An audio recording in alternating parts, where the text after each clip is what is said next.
mamá fue la que cerró las puertas de su casa ahí en Robne. Fue la última en venir.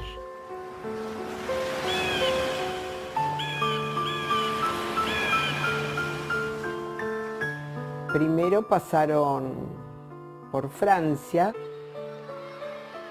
Mi padre tenía 2 hermanos en París y luego vinieron hacia la Argentina.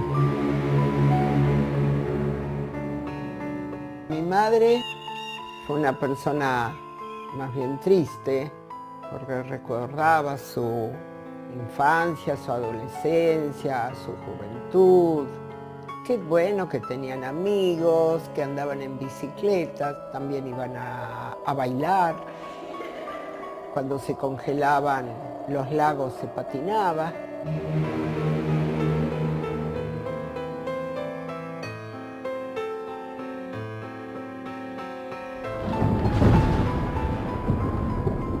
En el Hospital Fiorito de Avellaneda, tanto yo como Alejandra. Nacimos ahí.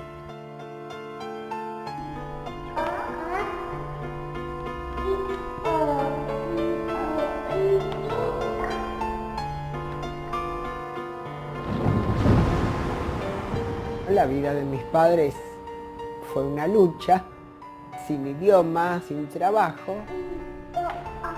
Cuando comenzó Alejandra, a los 4 años, el colegio Yiddish era ya una escuela llamada progresista. Werte Nationalsozialisten, nur die besten Nationalsozialisten sind Parteigenossen.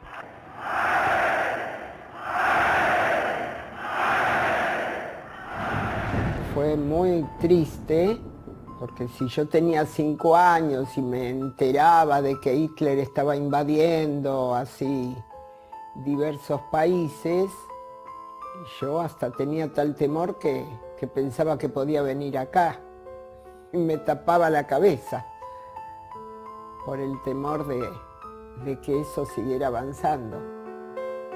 Eso en una criatura de 5 años, ¿no? Habría ratos que uno se distraía.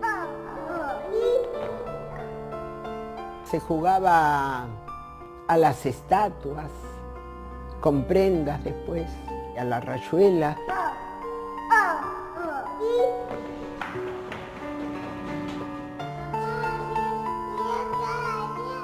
Lo peor del día era cuando mi padre recibía todas las tardes el diario enterándose de lo que sucedía en Europa.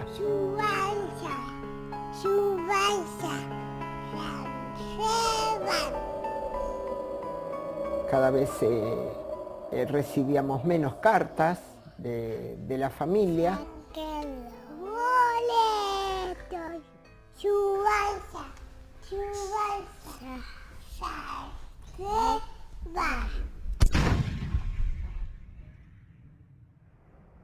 Fueron unos años muy duros, muy difíciles. A mi abuelo lo habían llevado a hacer caminos, a construir caminos. Y a mi abuela y a mis tías estuvieron en campos de concentración. Entonces había esa marca como de tristeza.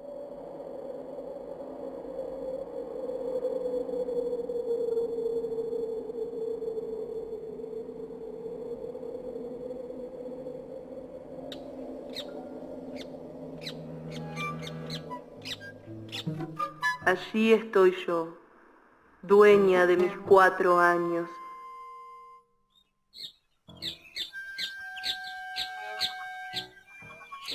Señora de los pájaros celestes y de los pájaros rojos. Al más hermoso le digo, te voy a regalar a no sé quién.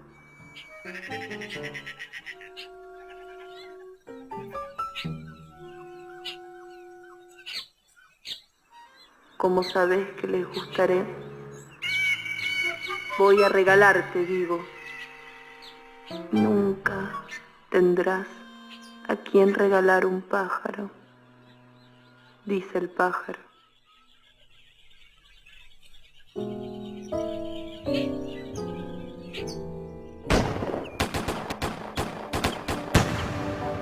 Alemania se rindió incondicionalmente a las fuerzas aliadas.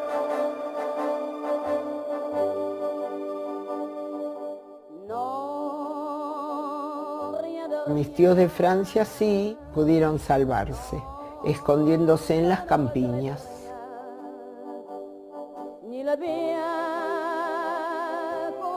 Mi papá siempre ponía en la radio música francesa.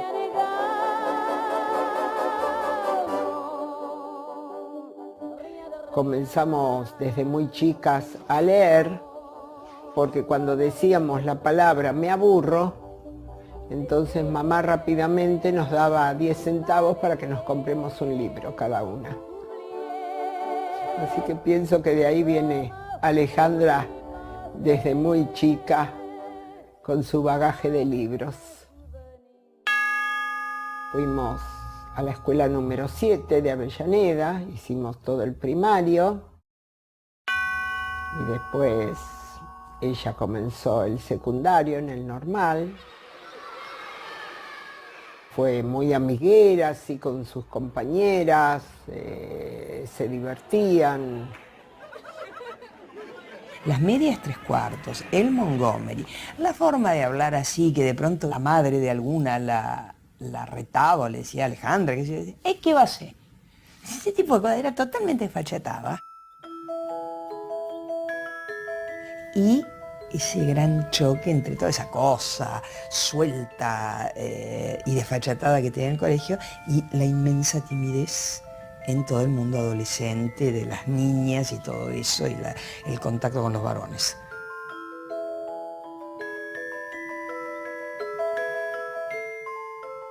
Ese no estar de acuerdo consigo misma, ¿no? La tartamudez.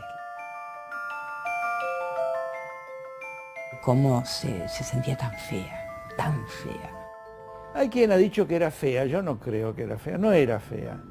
Era linda, tenía rasgos armoniosos, un poco la piel áspera por el acné, unos ojos lindos, unos ojos entre verdes y grises, era bajita, menuda, con una tendencia a engordar, pero no era gorda. Y esa obsesión con la gordura, ¿no? Desde chica se acostumbró a tomar anfetaminas. En esa época las anfetaminas se conseguían en la farmacia como si fueran aspirinas. Y las tomaba para adelgazar, como todo el mundo.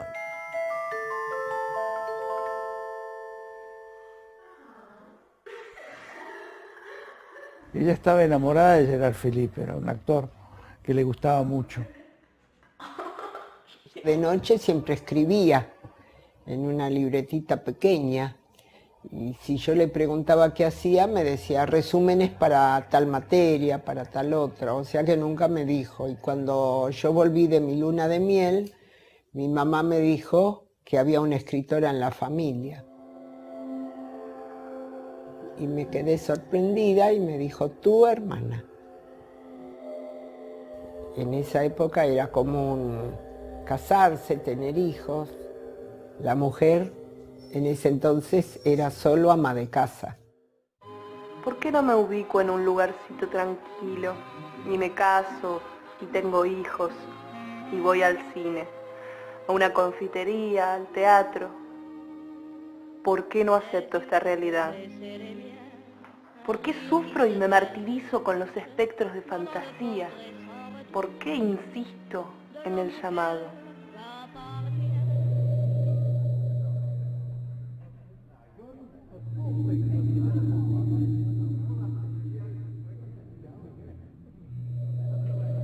Mi clase en la Escuela de Periodismo era la más concurrida en 1954.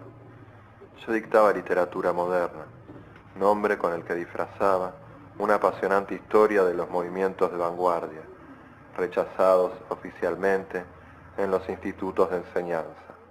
Entra violentamente a la vanguardia por bajar lía. Las cosas muy dadaístas, muy futuristas. Ma femme a la chevelure de feu de bois, aux pensées d'éclairs de chaleur, à la taille de sablier. Y ya después ella va a continuar con su fascinación con el surrealismo, que indudablemente es lo que más la seduce, de convertir la propia vida en una obra de arte, que esa es la apuesta del surrealismo, en rigor, vivir la vida poéticamente. Que hay algo que sí ella traía de antes, que era el existencialismo. En el colegio secundario ya había leído Sartre, que es la literatura, los caminos de la libertad, todo marcado y cuidadosamente leído. Y también Proust. Alejandra tenía 18 años, sentada en primera fila. Era la única que tomaba apuntes y seguía atentamente mi exposición. La invité a tomar café en la Confitería Real, en Corrientes y Talcahuano. Sus lecturas no habían pasado de Rubén Darío y ahora advertía que el mundo de la poesía tenía otros parámetros que modificaban sustancialmente la concepción poética. La relación con Bajarlía, por ejemplo, que era de las primeras que tiene cuando es muy chica. Quizá no se habla porque él era un hombre mucho mayor que ella, su profesor, y ella era la alumna.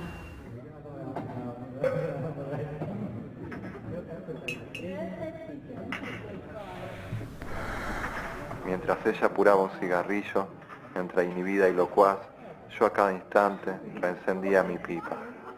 Me detenía en sus grandes ojos verdes o calibraba su cabello castaño, su tez morena y sus labios gruesos y sensuales. Y allí comenzó nuestra gran amistad. Es una relación entre una alumna mayor de edad, por otra parte, con su profesor, que era un hombre interesante, que investigador de vanguardia, poeta, no es una cosa ni siquiera escandalosa. Yo no sé si se quiere preservar cierta imagen de la poeta niña, frágil, asexuada, pura.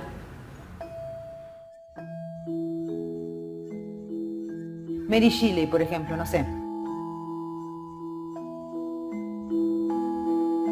Tenía un matrimonio absolutamente libre con su marido, con Percy Shelley. Y tenían tríos con Lord Byron, era un descontrol. Hoy sería mucho más escandaloso cualquier cosa que pudiera haber hecho Alejandra. Además se permitían tener amantes, digo.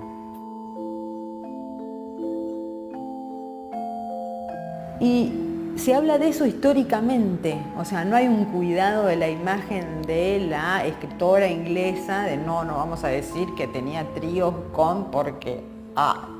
Yo supongo que tiene que ver con esto, que hay mucha gente que está viva todavía, que se escandalizó mucho en ese momento y que todavía le cuesta salir de ese prejuicio.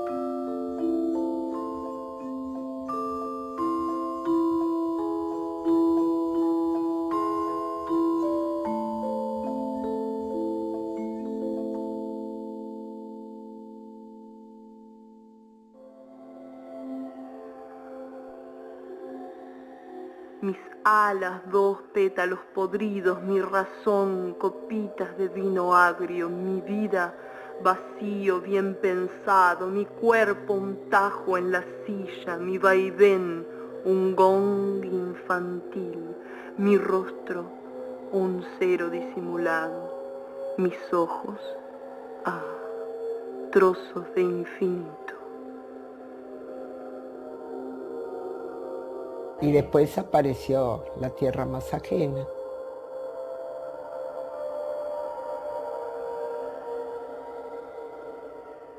Primero tímidamente empezó firmando Flora Pizarnik y después fue agregando Flora Alejandra y luego se quitó la Flora. Quedó Alejandra. Ella dijo que iba a seguir la universidad, entonces mi madre se hizo la ilusión de que iba a estudiar o medicina o abogacía, las carreras más conocidas, y Y fue una gran sorpresa cuando ella dijo que no, que se había anotado en Filosofía y Letras.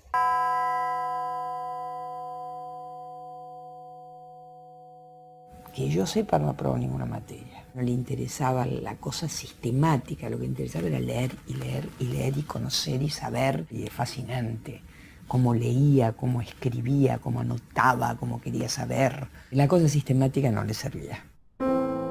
Una alumna se acercó y me dijo, me preguntó si yo era yo, y le dije que sí. Me dijo, ¿es verdad que la conoció Alejandra? Le dije, sí, ¿de verdad?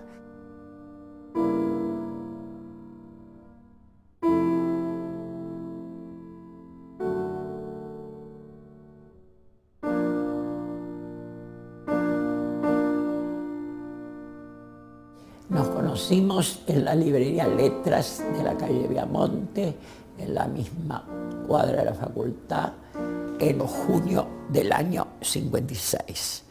Yo salía de clase y iba siempre a hablar con María Rosa Bacaro, la dueña de la librería. Esa mediodía, hablando, no me di cuenta que había al final del mostrador una persona envuelta en un abrigo enorme, abrigo que me tocó ver muchos años. En la mitad de la conversación con María Rosa vi que se acercaba, fue a la vidriera, sacó la tierra más ajena, me dijo, ¿cómo te llamas? Le dije, hijo, voy a poner mi teléfono, si te gusta, llámame. Y ahí empezó.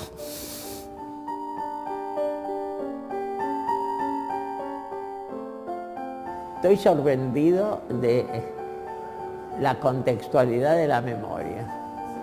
Es una memoria de objetos y cómo los objetos a veces reemplazan a la gente. Acá era el aula 2. La puerta es la puerta original del aula 2. Ha cambiado mucho. Yo empecé, ahí la conocí a Alejandra en la calle Viamonte, donde había 5 aulas para todas esas carreras, donde en el pasillo, en el aula 2, enseñaba Borges, y lo teníamos 2 veces por semana. Su virtud consiste en expresar algo verdadero y algo que, si no me engaño, no ha sido expresado todavía.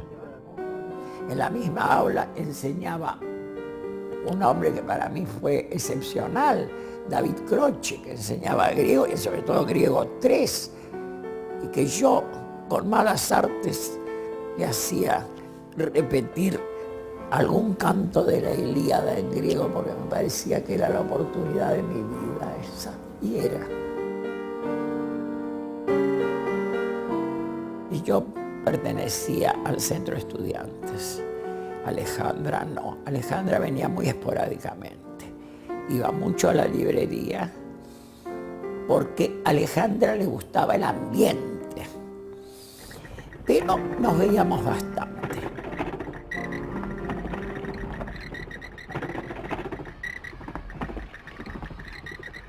Ella vivía en Avellaneda, lo mismo que yo. Como éramos vecinos, yo la visitaba en su casa, nos prestábamos libros. Y alguna vez nos hemos sentado en el umbral de su casa a leernos versos, así a la noche cuando volvíamos. Antonio Requeni me ruega que le explique mis versos. Sonrío tristemente. Y a mí, ¿quién me los puede explicar? Éramos muy distintos. Ella había estudiado francés, leía en francés y admiraba mucho la poesía francesa más que la española.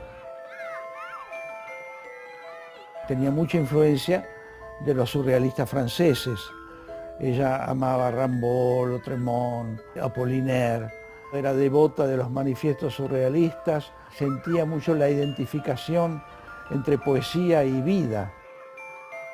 En cambio, yo hacía una poesía muy sentimental, ¿no? Ella decía que yo me iba a morir aplastado por una lágrima. Era otra cosa. La capacidad por descubrir, la capacidad por entender todo eso, el asombro, la entrega, valores que hoy no los veo, que los echo de menos. A uno le queda una nostalgia de algo vivido, de algo que fue importante, de que se ponía mucho más adelante de uno, en el caso nuestro, la literatura que otras cosas. Se discutía mucho, se leía mucho y se podía comprar muchos libros. Hoy hay libros electrónicos y todo eso, y me parece un gran adelanto. Lo que no sé si hay electrónico es ganas de leer.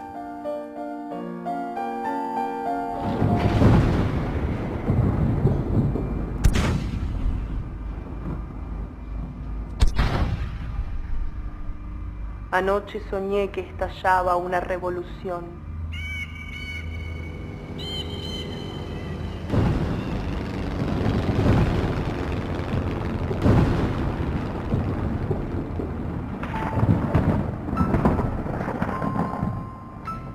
Despierto y mi madre me dice que hay serios disturbios políticos. Pienso en mi sueño.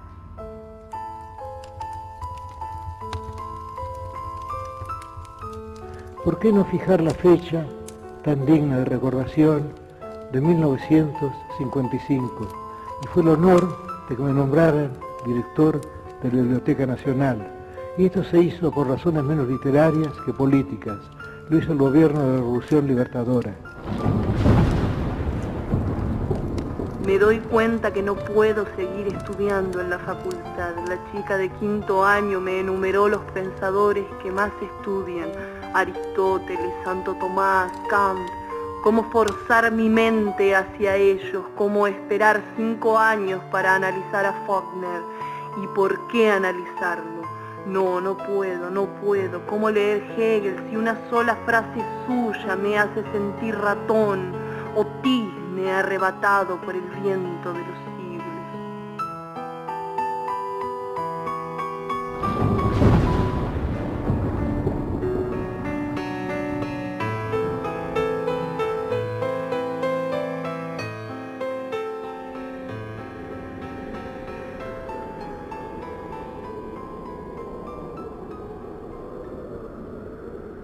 Aquí están tus dominios, pálido adolescente, la húmeda llanura para tus pies furtivos, la aspereza del caldo, la recordada escarcha del amanecer, las antiguas leyendas, la tierra en que nacimos con idéntica niebla sobre el llanto. Olga es el ser más maravilloso que conocí. Quisiera quererla siempre, pero serenamente, sin obsesiones. Y sobre todo ayudarla, que se reconstruya, que no se hunda.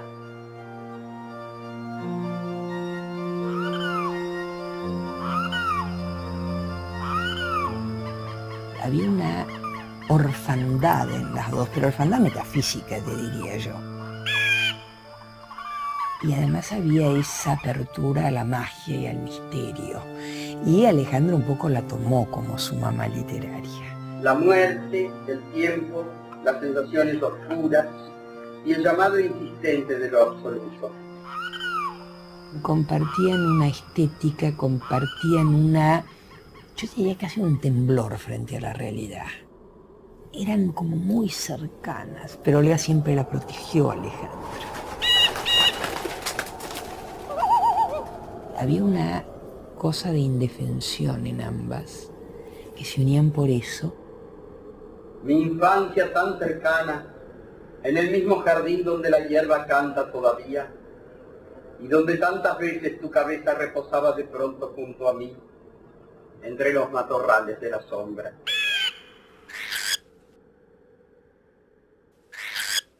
Olga, cuando terminaba un libro te decía, yo creo que nunca más voy a escribir, que soy un bluff. Olga Orozco. Porque además era fascinante en Olga ver esa duplicidad vos la mirabas que era mágica, que parecía segura, y de pronto te miraba y era una niña muerta de miedo. Y yo creo que Alejandra tenía también eso.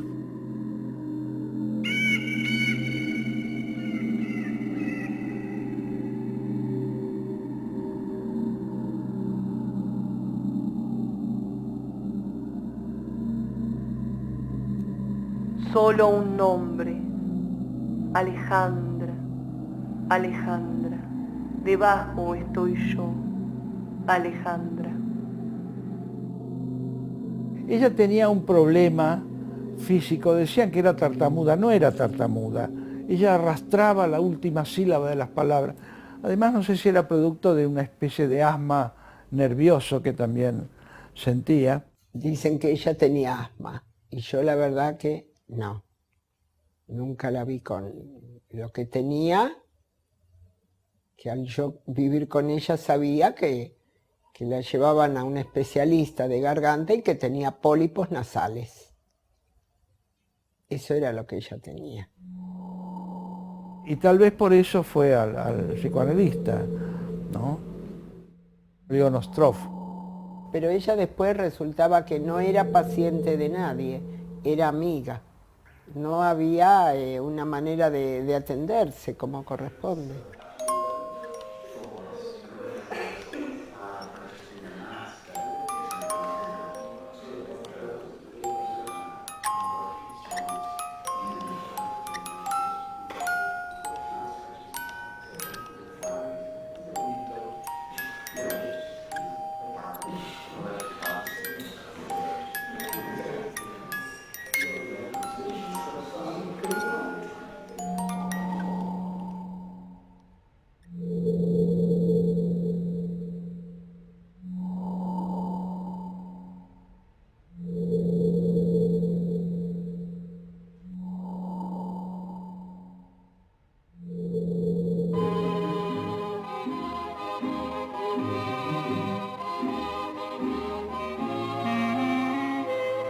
Ella siempre soñaba con ir a París. París en ese momento era la sucursal de Latinoamérica, los escritores latinoamericanos, estaba todo el mundo ahí. Le encantaba Francia. Mi papá, al tener sus hermanos que vivían en Francia, nos criaron con música francesa que ponían en la radio, siempre, todas las audiciones francesas. Yo recuerdo que en una carta le decía, París es una ciudad cortada a tu medida, ¿no?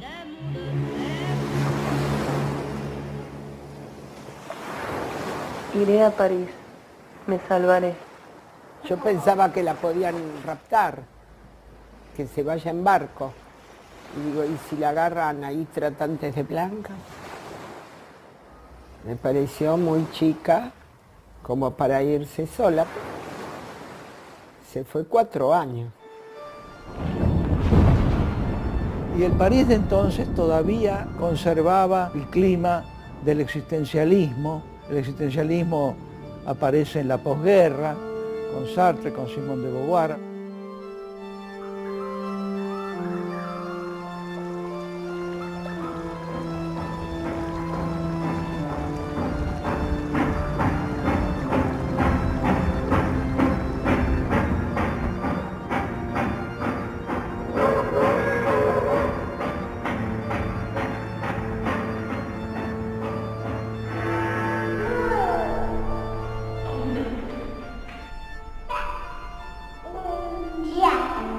Vous avez commencé comme une femme non féministe, et puis vous êtes devenue en équipement. Me acuerdo haber ido a una sesión en la Moderne Mutualité, que era una especie de gran, como si fuera un Luna Park. Vous êtes devenue en équipement. C'est la meilleure manière. Donde discutían Garaudy y Sartre sobre la dialéctica de Hegel, y estaba lleno de esa especie de Luna Park de gente que seguía eso. Existían las CAFs existencialistas, donde se hacía jazz, donde había discusiones sobre literatura. Los jóvenes sacaban revistas literarias, los jóvenes iban por París con la revista tratando de venderla, decían, Vous êtes fâché avec la jeunesse. Usted está enojado con la juventud. Eso era lo que decían. Entonces, no, entonces compre la revista. Bueno, había mucho movimiento literario, el ambiente humano, universitario, todo eso, le daba un color a París, un sabor especial, que es lo que yo le transmití a Alejandra. Estaba Yves Bonfoy, estaba Gérard Philippe trabajando con el TNP, con el Teatro Nacional Popular, estaba Bataille, bueno, estaban Cortázar y estaba Octavio Paz, estaba Simone de Beauvoir, que venía a la Cité Universitaire a darnos clases. Je voyais les autres femmes et je voyais tous les couples que je connaissais, je voyais que le rôle important, positif joué par les hommes et que la femme était vraiment dans leur ombre. Et puis j'ai commencé alors à lire beaucoup de choses que les hommes avaient écrites sur les femmes et j'ai vu qu'elles étaient toujours traitées d'être relatives, d'être secondaires, etc., etc.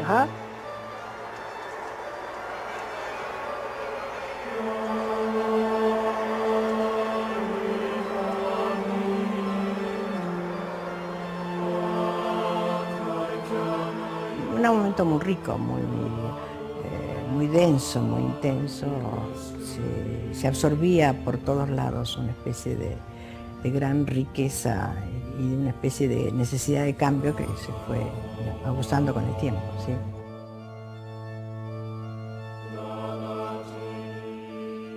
Estaba como gestándose lo que después explota en el 68, en aquel tiempo.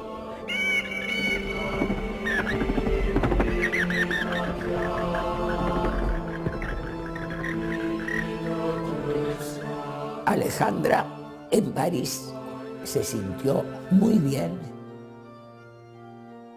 Era como demasiado estar ahí frente a una cantidad de cosas a las que no tenía acceso aquí. A los grandes escritores, a esperar a Sartre y a Simone de Beauvoir. Se conectó con muchos poetas de otros países que vivían en París también. Y ella fue correctora, con eso se ganaba la vida y le permitió vivir más tiempo en París. Alejandra trabajaba en el Congreso de la Libertad por la Cultura, trabajaba esporádicamente. Yo iba a buscarla y nunca estaba. Las empleadas me atendían mal. Un día fui y pregunté y las empleadas me atendieron maravillosamente bien. No entendí el cambio. La llamé y le dije, ¿qué pasó? Me dijo, es que le dije que eras el embajador de Argentina.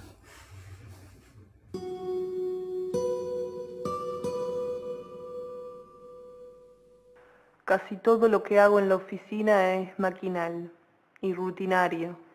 Casi siempre copias a máquina. Le acabo de hacer un reportaje a Marguerite Duras, que me dejó contenta, pues nuestro encuentro fue opuesto al que tuve con Simone de Beauvoir, es decir, que fue más interesante y las dos simpatizamos enseguida. Vous savez, pendant 10 ans, ça a duré 10 ans le silence autour de moi. Et là, évidemment, c'est un peu dur. Je ne peux pas ouvrir un journal. C'est un peu... Il y a un réflexe de pudeur, quoi, de fuite qui se produit. C'est toujours un temps très difficile que le temps de la parution d'un livre, qui fait qu'un livre est toujours pris un peu comme une certaine culpabilité. Yo venía de la Universidad de Buenos Aires, había sacado una beca con el gobierno francés, estaba haciendo, digamos, las cosas de la manera previsible, etcétera, y ella venía del mundo de lo imprevisible, y ella quería marcar bien las diferencias o las distancias en ese sentido. Desde muy joven se había internado en un camino interpretativo que no le debía nada a ninguna ortodoxia, era propio de ella y tenía una lucidez, yo diría, feroz. Yo había trabajado en el Grupo Sur, conocía a gente como Pesoni, como Borges. Dentro del canon porteño representaban cierta validez. Y ella venía de un lado completamente distinto, pero yo me daba cuenta que yo la podía reconocer como una maestra. Bajaron estas barreras de desconfianza que pudo haber al primer momento y yo empecé a frecuentar mucho su casa, que quedaba cerca de la Sorbonne, y en realidad me parecía que yo iba a aprender más con ella que con muchos de los profesores de la Sorbonne a los que acudía. Ella vivía en la Rue Saint-Sulpice, enfrente a la iglesia de Saint-Sulpice. Tenía un departamento sumamente desarreglado y entreverado, pero había una atmósfera muy especial. Vivía arriba de un restaurante chino. Era como estar en la cocina del restaurante chino. El olor a camarones que había en la casa de Alejandra no me lo puedo olvidar nunca. La única posible conversación era literatura, poesía, lenguaje, y era pasar las horas sin darte cuenta, porque era muy iluminante lo que ella decía y además era ese tipo de personas que no solamente te dice cosas interesantes, sino que puede suscitar en uno cosas interesantes que uno mismo no sabía que sabía.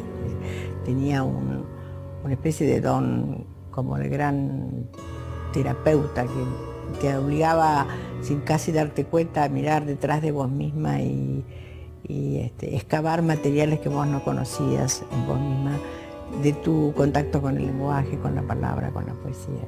Entonces, en ese sentido era muy maravillosa, muy maravillosa. He dado el salto de mí al alba. He dejado mi cuerpo junto a la luz y he cantado la tristeza de lo que nace.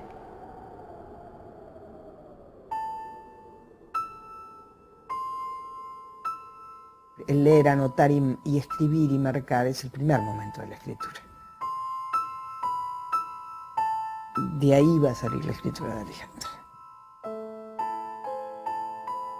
La poesía de Alejandra es un entramado de intertextualidad, es un entramado de la palabra ajena, pero convertida en propia.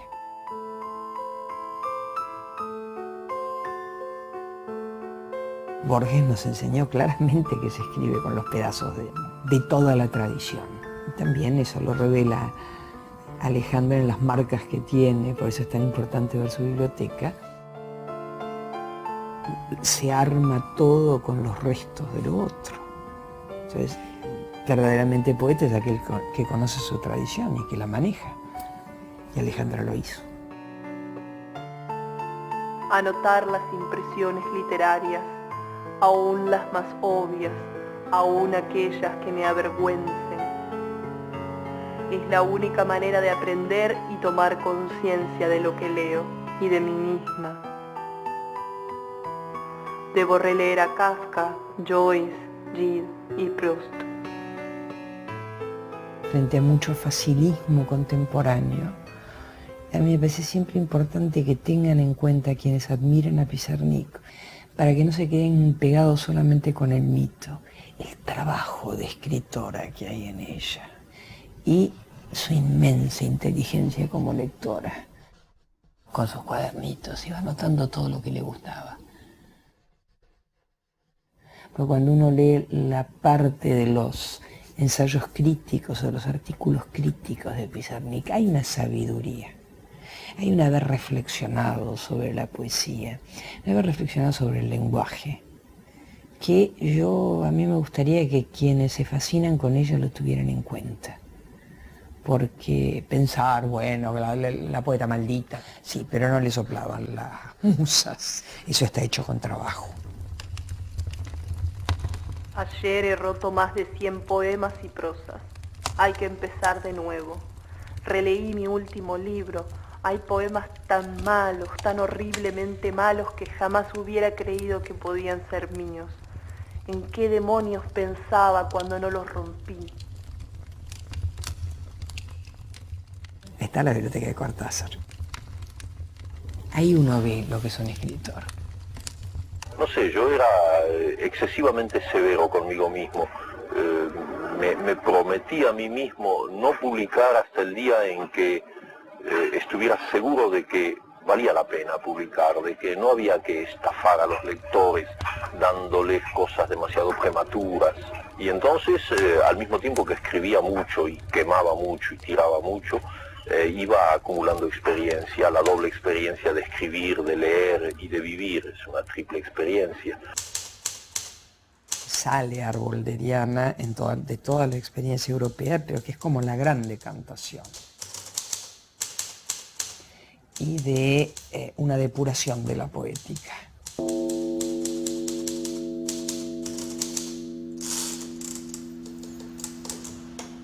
Se publica, mientras ella está allá, con el prólogo de Octavio Paz. Con un libro como El laberinto de la soledad, ya Paz era un emblema en México, ¿no? Por eso hicieron embajador en París. Era una gran amistad.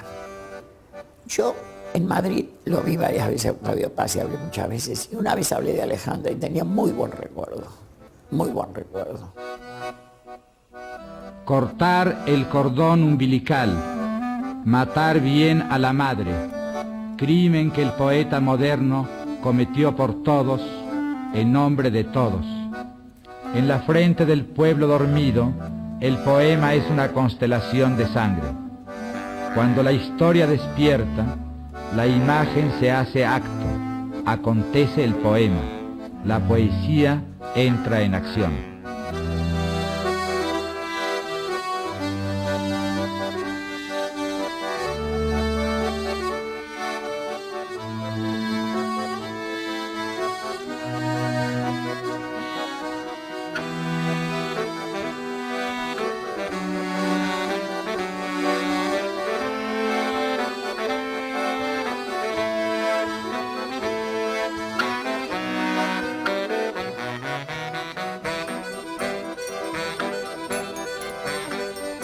Todo poema se cumple a expensas del poeta.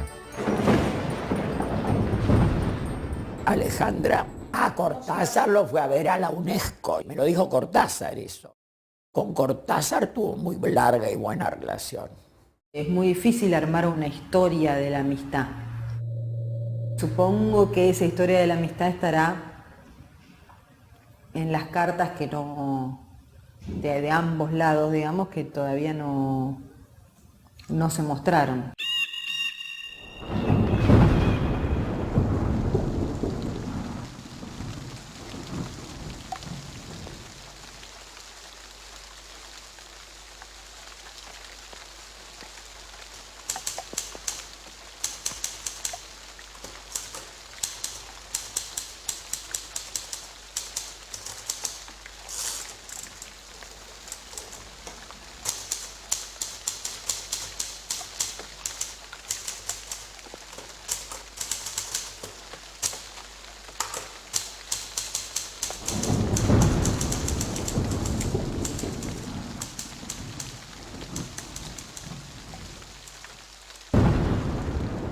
Es así, hijo Camaduro, en París somos como hongos, crecemos en los pasamanos de las escaleras, en piezas oscuras donde huele a cebo, donde la gente hace todo el tiempo el amor y después fríe huevos y pone discos de Vivaldi.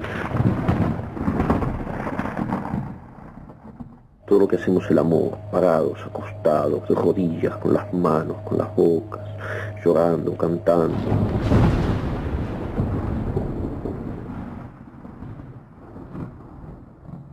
Llueve muchísimo aquí, hijo Camaduro, mucho más que en el campo, y las cosas se rumbran, las canaletas, las patas de las palomas. Casi no tenemos ropa, nos arreglamos con tan poco, un buen abrigo, unos zapatos en los que no entre el agua. Somos muy sucios, todo el mundo es muy sucio y hermoso en París, hijo Camaduro. Las camas huelen a noche y a sueño pesado, debajo hay pelusas y libros. Hay peleas terribles porque los libros no aparecen y Horacio cree que se los ha robado Zip. Hasta que un día aparecen y nos reímos y casi no hay sitio para poner nada, ni siquiera otro par de zapatos, Jocamaduro. Para poner una palangana en el suelo hay que sacar el tocadiscos, pero ¿dónde ponerlo si la mesa está llena de libros? Cortázar no se entiende sin el surrealismo y Alejandra no se entiende sin el surrealismo. Hay una hermandad de propuesta estética. Hay un mundo imaginario profundamente en común. Era mágico Cortázar, y que armaba a todo un mundo que era como un niño. Entonces Alejandra enloquecía, se encontraban en eso, esa cuestión de la infancia, del juego, del surrealismo, del amor, todo eso está profundamente en los dos.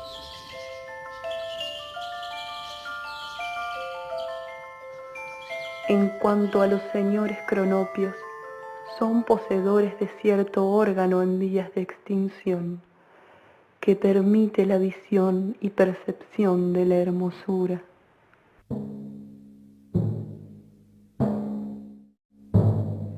Todas las semanas le daba cuerda con gran cuidado. Un cronopio al verlo se puso a reír. ¿Qué es eso de querer contar el tiempo, cortar el tiempo, clasificarlo en horas, hacer con ellas horarios? Historia de cronopios y de fama testimonia ejemplarmente de qué manera el humor y la poesía son subversivos. Había como un desajuste, había altos y bajos. Me acuerdo que me dijo una noche, me llamó por teléfono y me dijo si no le ayudaba a mudarse. Ella vivía en un hotelito en Boulevard Saint-Michel. Le ayudé a mudarse a otro. Había más remedios que valijas. Cajas y cajas de remedios.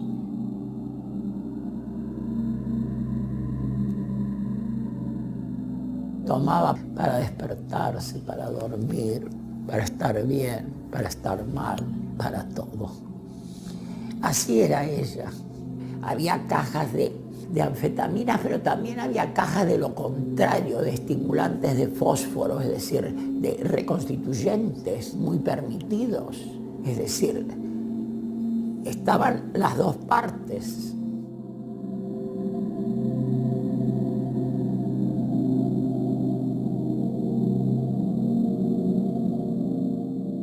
Dentro de muy poco me suicidaré.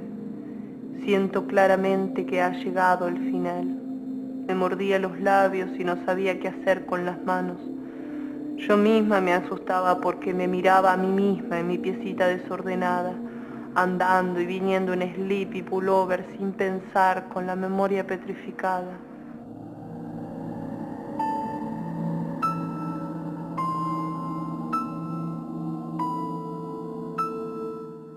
Yo creo que todo artista impone un personaje para mostrarse, pero ella era muy consciente de eso y por más que la hacía sufrir también creía que era parte de su ser poeta. Y la mayoría de los malditos son así. Baudelaire, Rimbaud, Lautréamont.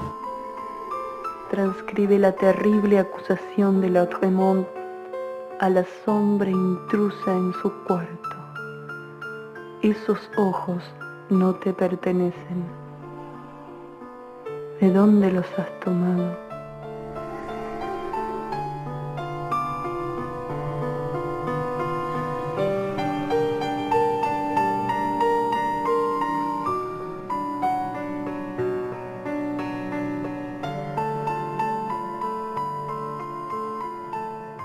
Esa carita redonda que yo tenía de adolescente había cambiado, se había hecho más angulosa. Volvió más angustiada, torturada. La noche, los miedos, el naufragio. Basta de hacer fila para morir. Todos esos son indicios de autodestrucción. Sensación de deterioro. Mi yo renovado en París, oxidándose aquí en unos pocos días. Culpa ante mis padres, huésped. ¿Qué hago yo aquí? He venido para verlos. ¿Y ahora? Siempre fue nocturna. Fue nocturna. Mi hermana tenía vida de noche. Y mi madre quería limpiar de día y mi hermana quería dormir, así que Habrá habido roces o algo más que roces. Situación imposible. No estamos hechos para vivir juntos. Yo iba a la casa de ella, que en esa época vivía en Montes de Oca, y con la familia, y trabajamos los textos que estaba publicando, los trabajos y las noches, y nos poníamos a mirar poema por poema, en qué orden tenían que estar los poemas dentro del libro, y cómo vienen los poemas echándose luz o sombra unos a otros, y cómo crecen o decrecen. Llega en Árbol de Diana y en los trabajos y las noches a un punto de decantación y de una depuración de la poética. Esa poesía brevísima, ella ha ido construyendo pequeños artefactos poéticos perfectos. Bueno, de los trabajos y las noches. Sombra de los días a venir. Mañana me vestirán con cenizas al alba, me llenarán la boca de flores. Aprenderé a dormir en la memoria de un muro, en la respiración de un animal que sueña. Y ella era muy obsesiva y era muy posesiva de tu tiempo. Eso también espejaba su obsesión con las palabras mismas. Cuando se pasaba una hora pensando un adjetivo, escribiéndolo en la pared, dibujándolo en un papelito con diferentes colores, a ver si ese era el adjetivo. Mis poemas los hago con mucha paciencia. Un poeta no tiene apuro, no debe. Un verso, una línea, la escribo palabra a palabra. Cada palabra la anoto en una tarjeta distinta. Las ubico en mi cama y comienza el trabajo. Voy moviendo las tarjetas como peones de un damero de ajedrez. Con los pies voy tapando las palabras. Fumo mucho, desobedezco. Ahora las tarjetas se han ensuciado de tanto taparlas y descubrirlas. Mi cuerpo se revuelve. Hago el amor con la poesía, músculo a músculo, tarjeta a tarjeta.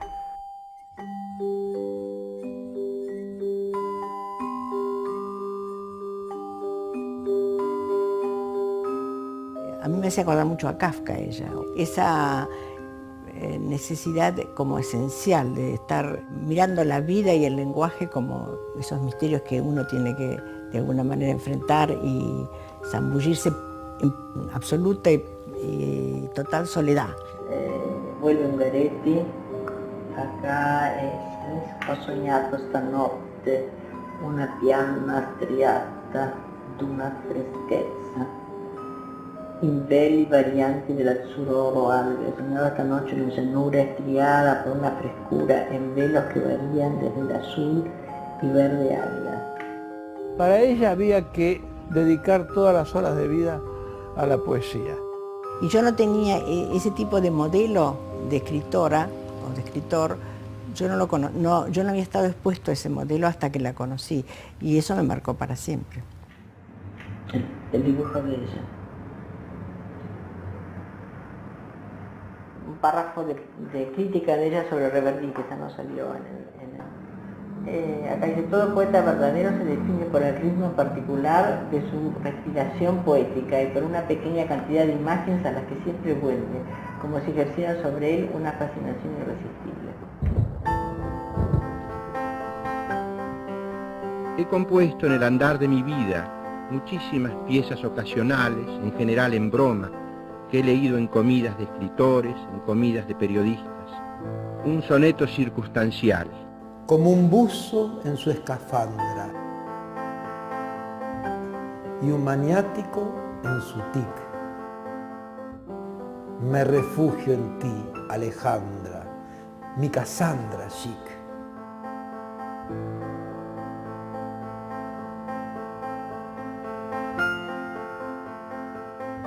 Hace quizá un lustro sentí la insólita tentación de dibujar y realicé unos diseños inocentes que por su estructura titulé Laberintos. Llevan todos ellos un texto entrelazado e inseparable del dibujo. Y su texto, menos ingenuo que la trabazón de líneas que lo acompaña, es el siguiente. El amor cambia sus disfraces. El amor juega la galantería con antiguas palabras. El amor se reclina melancólico entre sauces y columnas. Si ella tenía la indefinición de su sexualidad, tampoco podía mostrarse, incluirse en la sociedad, porque en la sociedad en la cual ella vivía, ser homosexual o bisexual era execrado. Entonces ella no podía asumir su persona como tal. ¿Cómo la asumía? Siendo poetisa, donde entonces sí tenía éxito. Fíjate cómo la querían, todos la querían.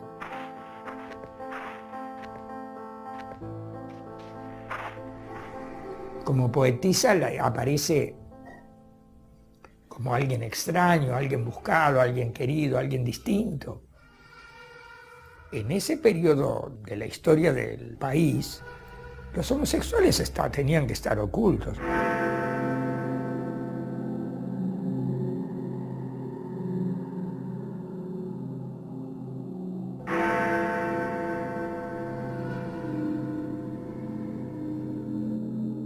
Este es el fin del proceso de deterioro que nos ha inmovilizado y el despuntar de una magnífica esperanza para nuestra patria. Ignoraba absolutamente la cuestión política. Aún no es ahora. Ahora y siempre es nunca. Quisieras ir donde no estás. ¿Y dónde no estás? Él era un obrero, había sido linotipista, no tenía aspecto intelectual. Quieren que me haga diferente. Y sin ellos hacerse diferentes. Y sin nada hacerse diferente. ¿Y de qué me haría diferente? Pero tenía un talento para sintetizar en pocas palabras grandes verdades. Cuando tú y la verdad me hablan, no escucho a la verdad, te escucho a ti. Yo lo veía todos los sábados porque iba a un atelier de La Boca y la llevé a Alejandra a La Boca y ella quedó deslumbrada con Porcia. Y bueno, y Porcia también quedó muy, muy interesado con ella. Querido don Antonio Porcia, siempre pienso en usted y son incontables las veces en que quise escribirle. Sus voces son de lo más puro y hermoso que se encuentran en el mundo. Las llevo siempre conmigo, como quien lleva su documento de identidad. Y en verdad son eso. Gracias, suya, Alejandra.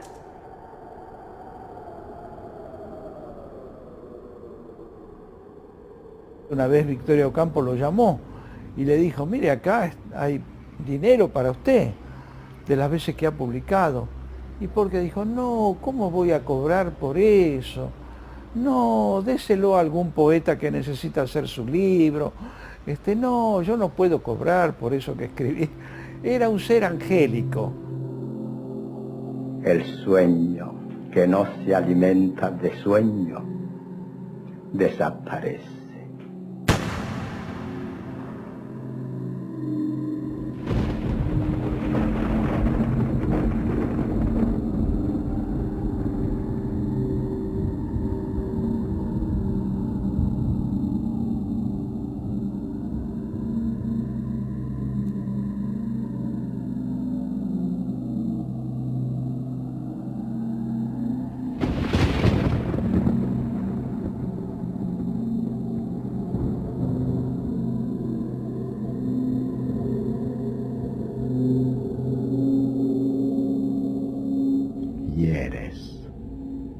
Y volverás a herir, porque hieres y te apartas, no acompañas a la herida.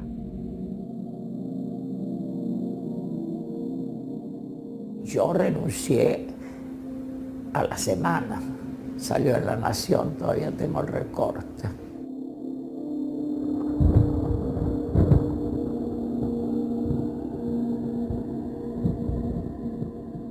Yo después ya no volví. Trabajé en España, 15 años en Estados Unidos y volví en el 87. Cuando renunciamos se hicieron unos grupos y había mucha gente. Y a los 10 minutos apareció un patrullero. Me dijo, ¿qué están haciendo? Le digo, charlando. Me dijo, no es hora de charlar, son las 11:30 de la noche. A esta hora, y esto es lo que me hizo irme de aquí. Me dijo, a esta hora o se está en casa o se está en un velorio. Dije, velorios no, velorios no. Es una ciudad todavía culturalmente muy burguesa.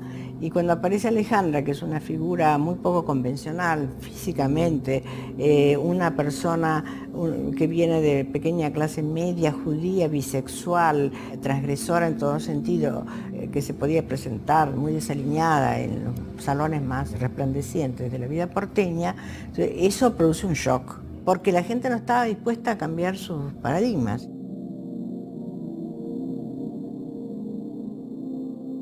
Por su propio peso y por el tipo de estética, por el tipo de persona que ella era muy raro que gente de derecha se le acercara.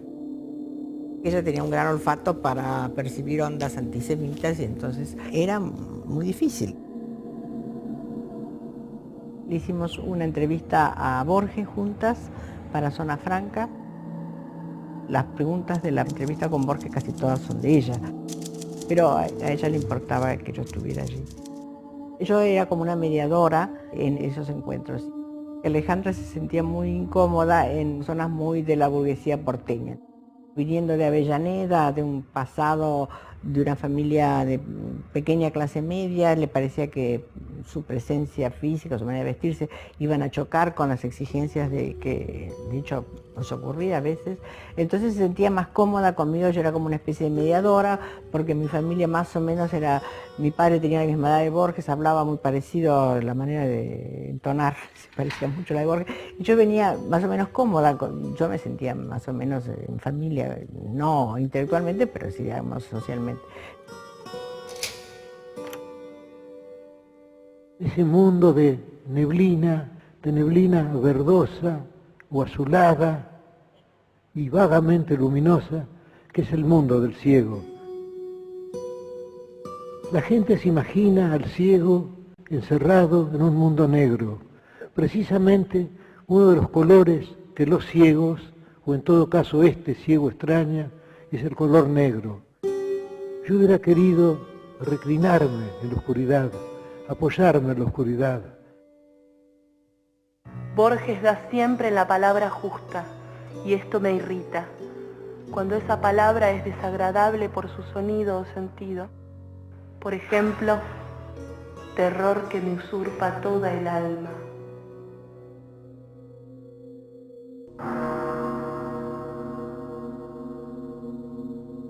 Ella adoraba al padre. Y murió muy joven.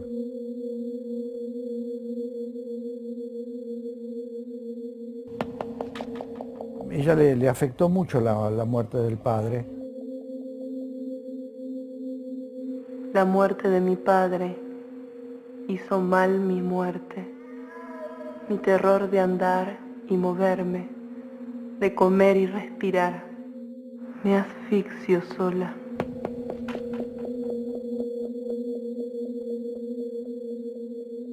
Cuando murió mi papá, mi mamá después pudo comprarle un departamento.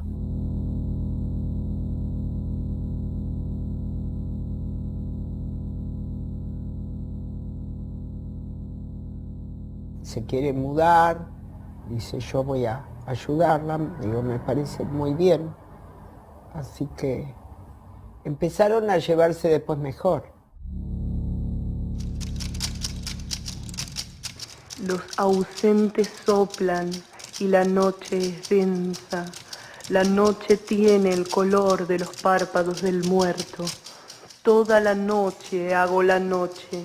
Toda la noche escribo, palabra por palabra yo escribo la noche. En Extracción de la piedra de locura Es decir, todo eso que ha sido como un movimiento centrífugo de ir a la condensación extrema, se hace ¡fum! Y entramos en el poema en prosa. Los poemas se van volviendo cada vez más angustiosos y más tremendos. Manos crispadas me confinan al exilio. Ayúdame a no pedir ayuda. Me quieren anochecer, me van a morir. Ayúdame a no pedir ayuda.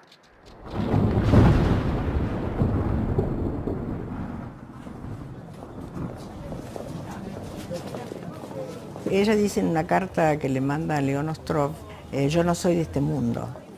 Ella no era de este mundo, pero de una manera realmente alarmante. No se podía arreglar con la vida cotidiana. Y entonces era como una especie de niña desamparada y había que estar prestándole auxilio o ayuda para las cosas que todo el mundo puede manejar. Ella se sentía de alguna manera como que había nacido fuera del mundo y que se le reprochaba todo el tiempo estar fuera del mundo y ella no podía hacer nada para incorporarse al mundo. Eso se fue agravando con el tiempo, porque cuando eres muy joven puede ser como una especie de gracia, pero cuando ya tienes más de 30 años y no te sabes hacer un par de huevos fritos, te vuelves como una especie de astilla en la superficie del mundo. La gente no entiende por qué estás tan desamparada. Y había en ella una especie de como de abandono insalvable, digamos.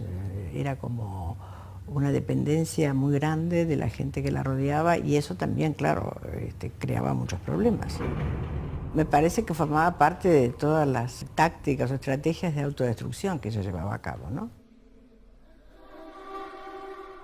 Y ahí, claro que había un problema psicológico muy fuerte, pero no pudo superar ese tipo de dificultad que tenía. Y sí, a ella le molestaba mucho todo lo que fuera terrestre, cotidiano, pedestre, hacer un trámite, ir al correo, esas cosas a ella le molestaban. A ella lo que le interesaba era la poesía, nada más que la poesía. Vivió para la poesía y murió por la poesía. Hay toda una zona misteriosa alrededor de ella que es muy difícil de penetrar.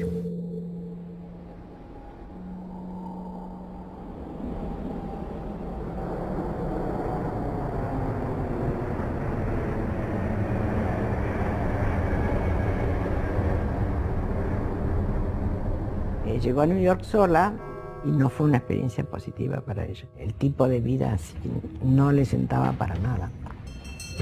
Nueva York es una ciudad feroz y muerta a la vez. Todas las noches me la pasaba velando, con el pensamiento pesadillesco de que no podría salir de USA. Algo obstaculizaría mi partida y yo me quedaría para siempre. Era la época de la guerra de Vietnam, así que todos estábamos con los tapones de punta. Y yo quedaba en el camino porque estaba en Boston. Y a mí la amenaza de que Alejandra se presentara en Boston, yo estaba preparando unos exámenes dificilísimos y me dejaba un poco aterrada. Y en vez de venir a Boston se embarca directamente a París, que también París la excepción. Eso marca el principio del fin.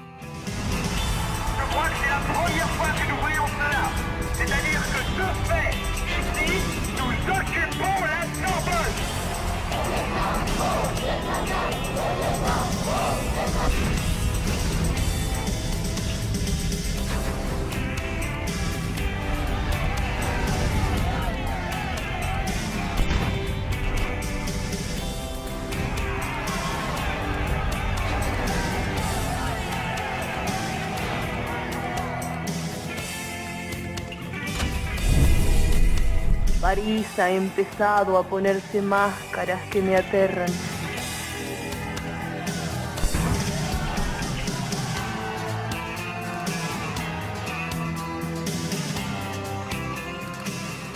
Era la época de Cuba, acá todo el mundo estaba muy movilizado y Alejandra era muy ajena a todo eso.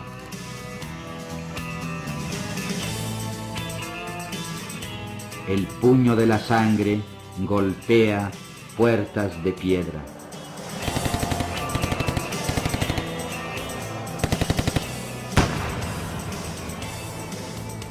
En algún momento tendré que encontrar el camino A lo mejor es ahora y es un camino que viene de muy lejos en el tiempo.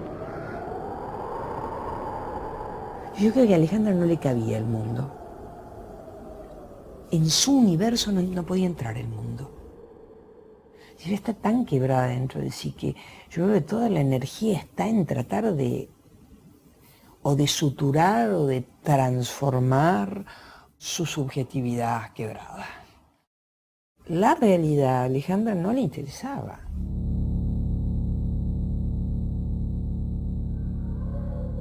La familia de Alejandra había sufrido durante la Segunda Guerra Mundial la doble persecución, primera nazi y segundo comunista, y había gente en la familia muerta de los dos lados.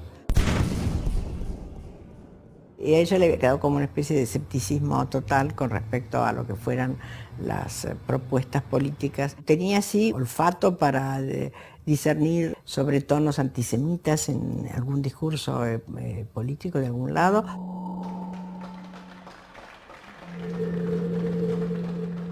El eje de la propuesta de ella tiene que ver con lo de Rimbaud, eso de transformar la vida, y después ya se verá lo que ocurre con el mundo, pero digamos, es como repensar la vida desde sus cimientos. Y bueno, ella fue por ese camino, digamos.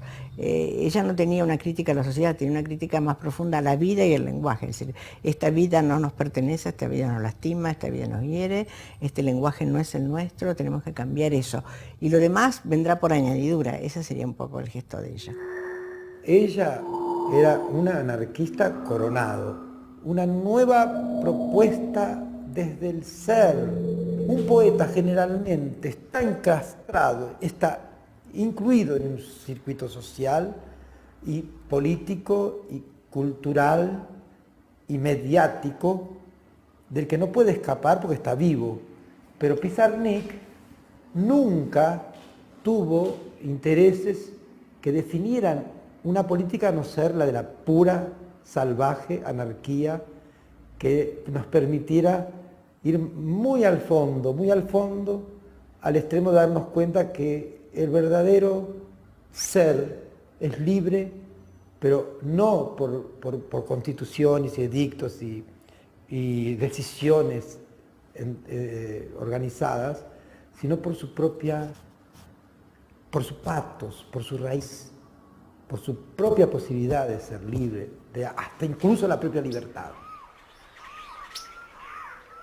La patria del lenguaje no tiene fronteras, no tiene banderas, no tiene límites, y en ella existe todo, como en la patria que nos tocó. Y ella decía, la rebelión consiste en contemplar una rosa hasta pulverizarse los ojos. La poesía, cuando está contemplada en lo absoluto, va a transformar nuestros sentidos.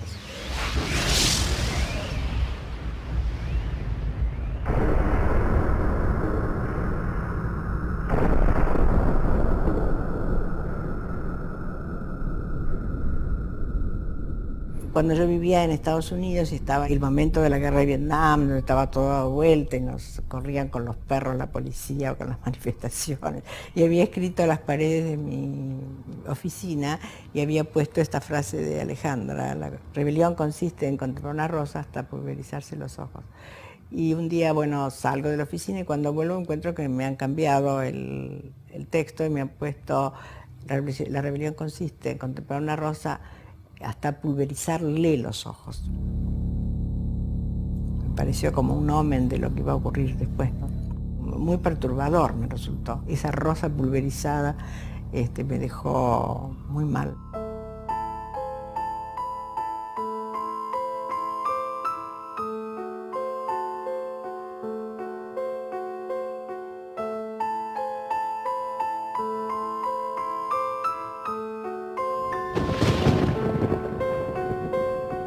Y de pronto, cuando vuelve, una escalada hacia abajo.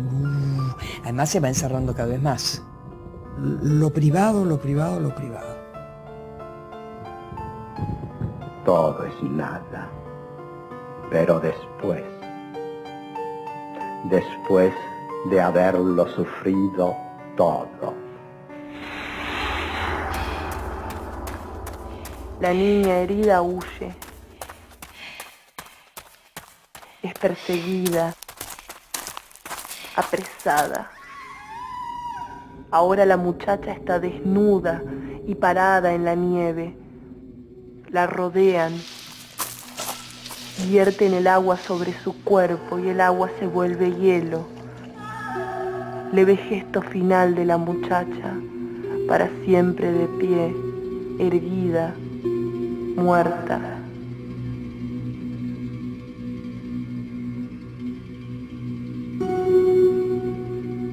Valentín Perros ha recopilado documentos acerca de un personaje real e insólito, la condesa Bathory, asesina de 650 muchachas.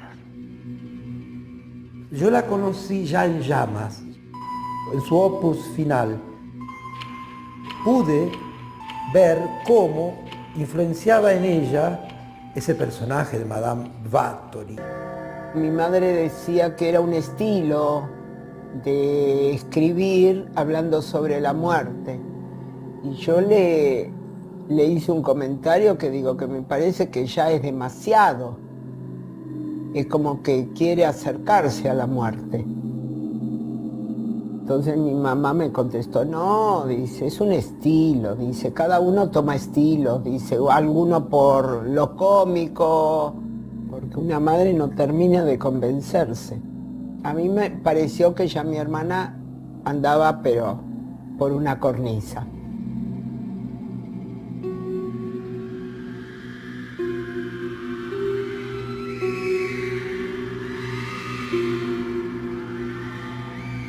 La perversión sexual y la demencia de la condesa Bathory son tan evidentes que Valentín Penrose se desentiende de ellas para concentrarse exclusivamente en la belleza convulsiva del personaje.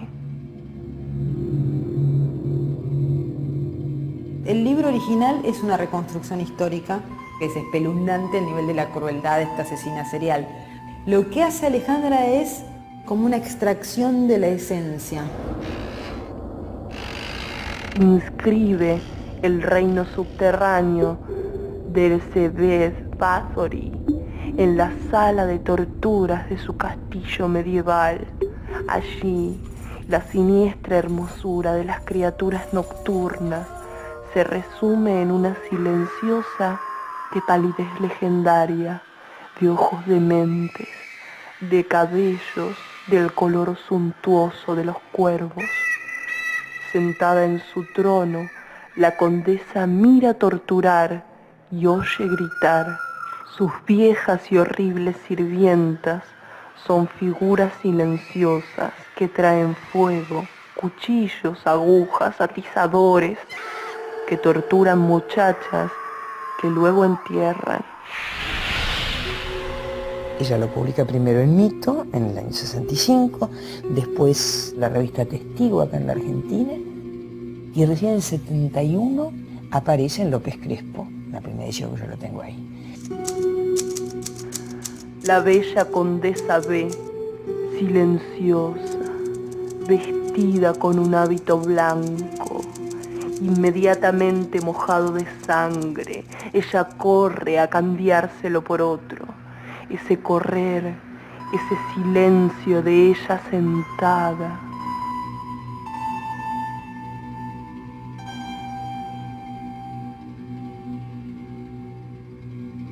La libertad absoluta y el terror.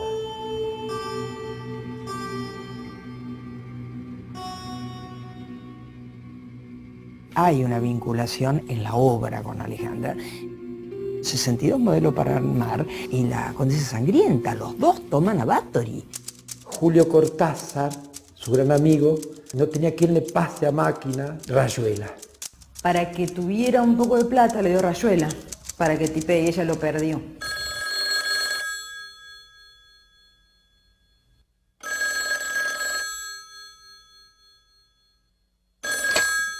Y entonces yo le decía, Alejandra, es Cortázar.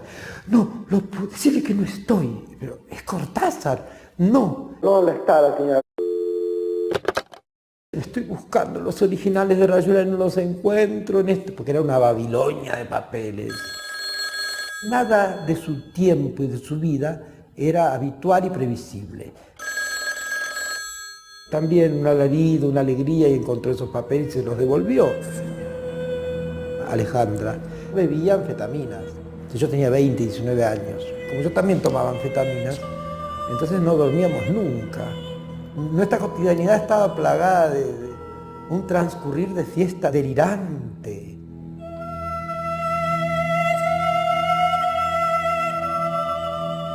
Oh, Silvet, si estuvieras, claro es que te besaría una mano y lloraría, pero sos mi paraíso perdido, vuelto a encontrar y perdido.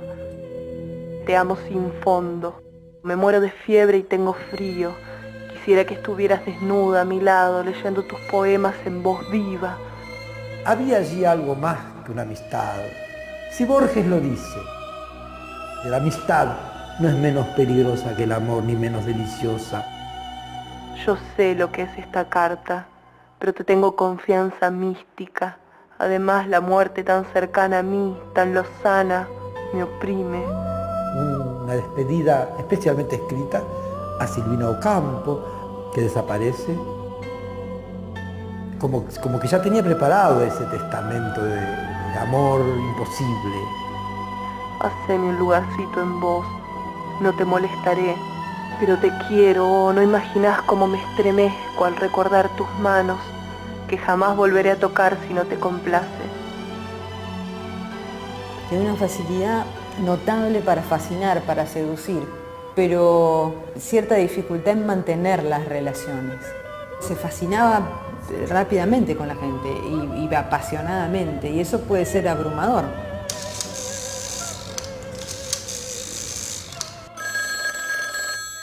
Resultaba muy demandante. Porque Alejandra solía llamar 2, 3 de la mañana, era agotador. Sábado 28 de marzo de 1970. Me separé de todos, o me marginaron. Como se trata de todos, no puedo designar culpables. No tengo con quién hablar. ¿Y para qué seguir embelleciendo mi casa si nadie que me interese viene a verme? Ni siquiera Olga es sensible a esta soledad mortal, puesto que no me llama. ¿Qué sucede? ¿Soy yo o son ellos?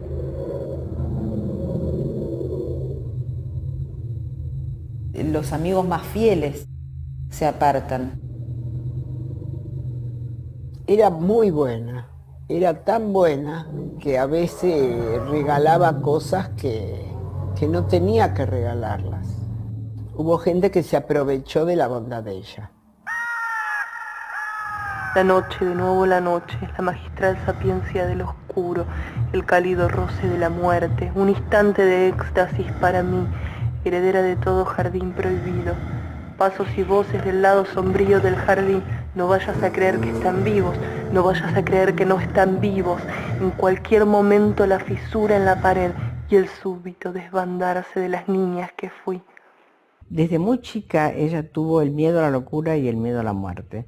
Entonces esa pelea con respecto a mantener su lucidez y mantener su vida es una pelea que se le vuelve cada vez más, digamos, imperiosa. Ella la salvaron, le hicieron un lavaje de estómago en el pirobano.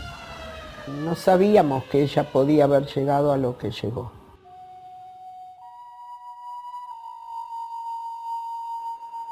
Aparentemente es el final. Quiero morir. Lo quiero con seriedad, con vocación íntegra. El domingo pasado traté de ahorcarme. Hoy no dejo de pensar en la muerte por agua. Julio, fui tan abajo, pero no hay fondo. Me excedí, supongo. Hace 2 meses que estoy en el hospital. Excesos y luego intento de suicidio que fracasó. Esto lo he leído mientras miraba el árbol del patio, que ya es un esqueleto negro contra este cielo gris y bajo y con nieve de París en diciembre. Mi muy Julio, qué preciosa voz tenés. En el hospital aprendo a convivir con los últimos desechos. Mi mejor amiga es una sirvienta de 18 años que mató a su hijo.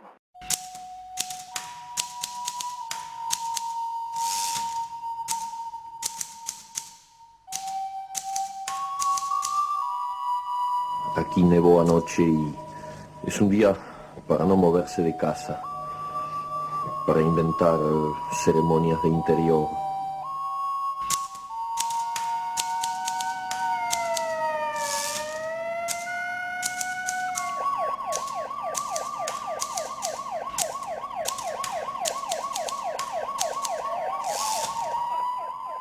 Empecé a leer los diarios. Tu poema de panorama es grande porque me hizo bien. Lo leí en el hospital.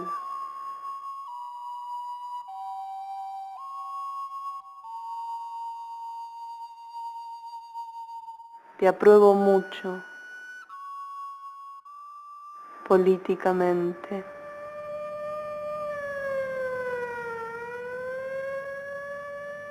En la ciudad de Buenos Aires se crearon internaciones en hospitales generales.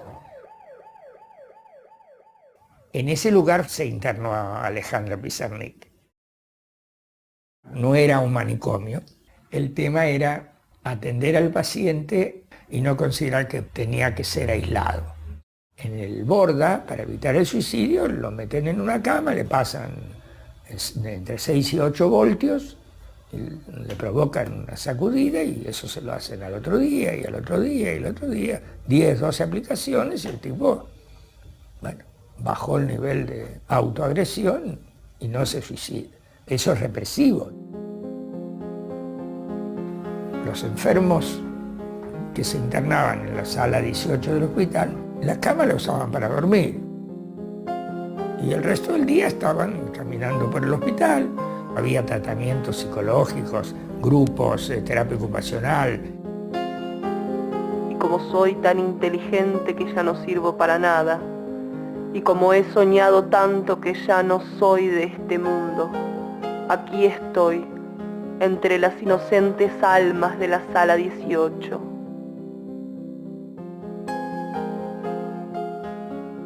Ignoro qué hago en la sala 18, salvo honrarla con mi presencia prestigiosa.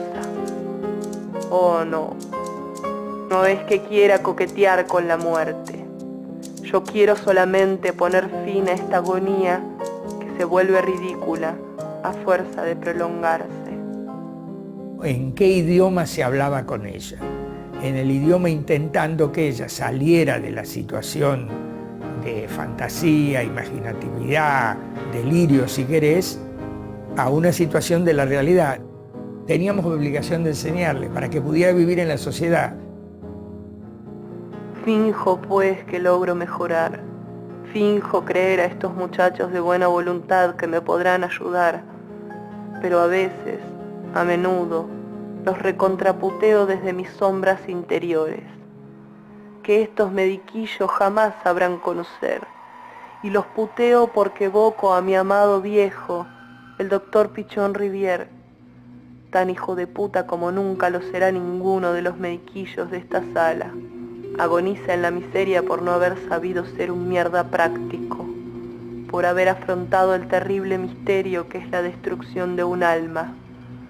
Cómo te adoro en tu tortuosidad, solamente parecida a la mía, y cabe decir que siempre desconfié de tu genio, y a la vez te confié, esa voz que mi tesoro fue confiado. Pichón Rivière la llamó a mi mamá y le dijo que no tenía cómo tratarla. Nos quedamos sorprendidos, ¿no? Así de que le dijera eso a mi madre. Nos preocupamos, pero no sabíamos qué hacer, porque ella, si se veía con nosotros, estaba todo perfecto. O sea que no sabíamos nada. Y después, por otro lado, se podía ir, la puerta estaba abierta. Lo único que le decíamos es que El lugar saludable para ella era la sala, no la afuera. Siempre llegábamos tarde al pirobano cuando volvía, porque llegaba a las 10 de la noche, se nos hacía tarde. Y tenía que estar antes de las 9. Pero las enfermeras la adoraban. Ahora, si estaba cerrado y no la abrían, ella simplemente pateaba la puerta hasta que salía alguien.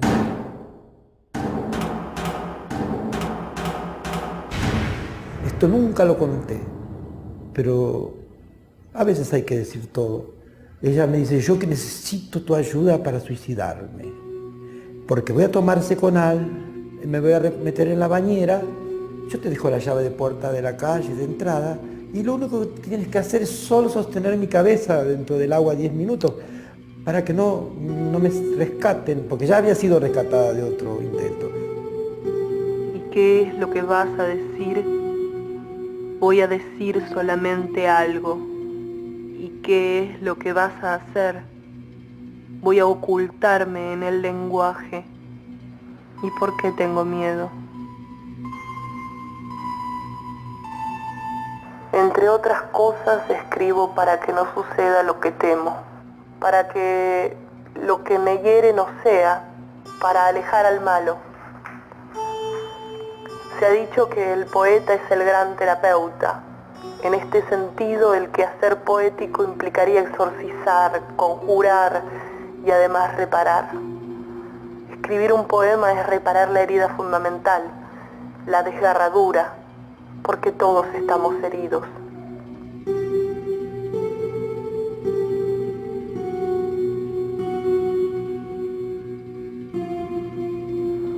Una de las frases que más me obsesiona la dice la pequeña Alice en El País de las Maravillas. Solo vine a ver el jardín. Para Alice y para mí, el jardín sería el centro del mundo. Ella quería seguir siendo niña, pero veía que los años iban pasando. Eso le traía temores, dolores.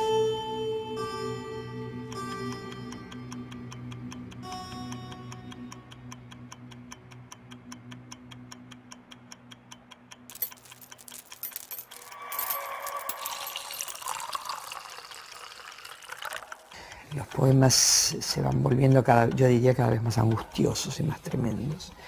Y el último, bueno, El infierno musical, que el título en rigor está aludiendo más a lo que ella estaba escribiendo al mismo tiempo que eso, que era lo que va a ser la bucanera de Pernambuco.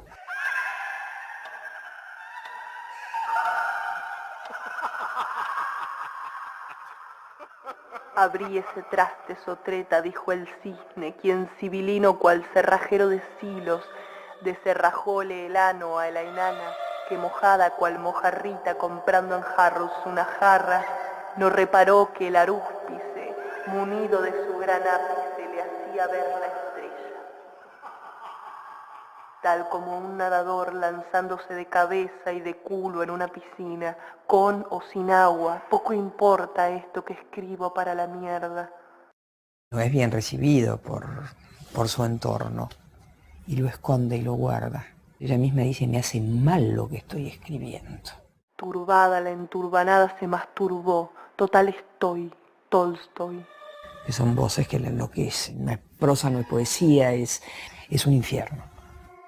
Son voces que hablan.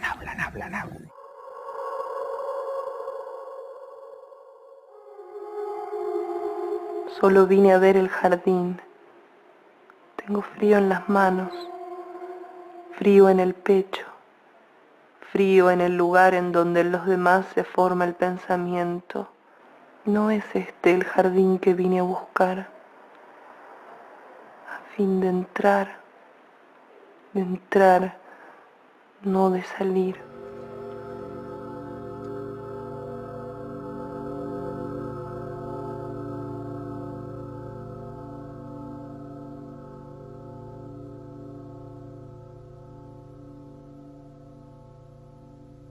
Mi madre me llamó por teléfono diciendo que Alejandra estaba otra vez internada. Yo me dirigí hacia el pirobano, como ella estuvo un par de meses internada ahí, En entrada me dijeron que ella no estaba internada, pero yo insistí, dije, no, a mí no me van a mentir, así que era cerca de la noche, así que empecé ahí a caminar por esos pasillos oscuros, llegué hasta la sala de psicopatología, que pensaba encontrarla, pero no sabía dónde. La llevaron sin darse cuenta, equivocadamente, a un sanatorio o a una clínica, y ahí dijeron que ya estaba muerta. De ahí fue a la morgue.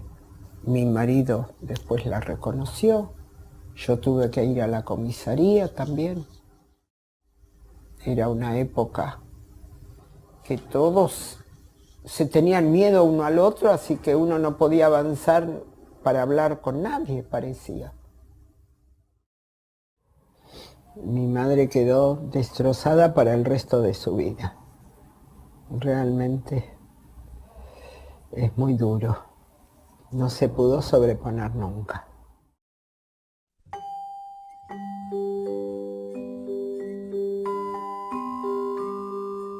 La encontré en la Plaza Vicente López. Se acordaba desde la época que éramos estudiantes que a mí me gustaba. Y ahora me dediqué mi vida a él, a Unamuno, ¿no? Me dijo, ¿me prestas Niebla? Le digo, sí. Le llevé el libro y al día siguiente me dijeron que se murió o que se mató. Hasta muchos años después, y esto lo cuento no como un mérito, sino como una negación, a pesar de que ya en esos años había explicado Niebla hasta que me salía por la nariz, no asocié que era la historia de un suicida.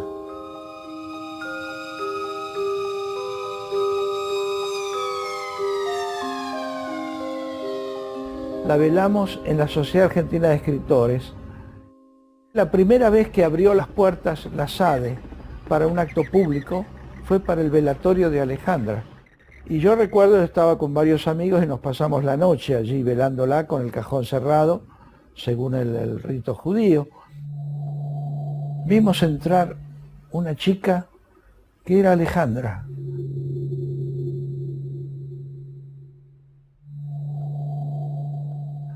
Muy parecida a ella, con su Montgomery, que era el uniforme de Alejandra en los últimos tiempos, peinada como ella, caminaba como ella, vestida igual, la imitaba.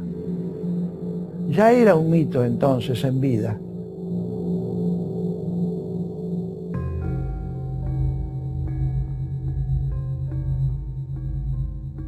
Uno en el momento no sabe qué cosas tienen tanta importancia. Olga Orozco y Ana Bexiú salvaron un montón de cosas que quizás nosotros en nuestra ignorancia lo hubiéramos perdido. Cuando muere Alejandra, como que se divide en dos partes la biblioteca. Está la que estaba en su departamento de Montevideo y está la que había quedado en casa de sus padres. Pero hay un montón de cosas que no están. La biblioteca alejandrina no existe. Falta Borges, Lautréamont, Olga Orozco, Cortázar. No está. No está.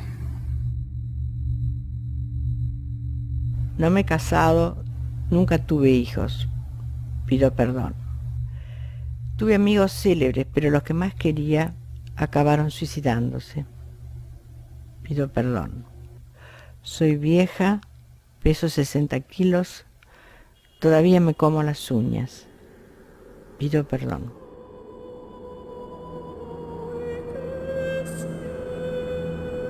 El escriba ha desaparecido. Señalo el sitio vacío donde los muertos se divierten. La noche penetrando y el glande inflado de tinta penetrando hacen el mismo ruido que la muerte penetrando. Silencio desorbitado. La orfandad giro en blanco la frente. El poema se abre. Esa es tu fuerza. Yo en la prosa de tu libro, en el barco de los muertos, entre volúmenes huecos mi cuerpo grafía a otro páramo, descargando letras, huesos, huecos. El poema se abre.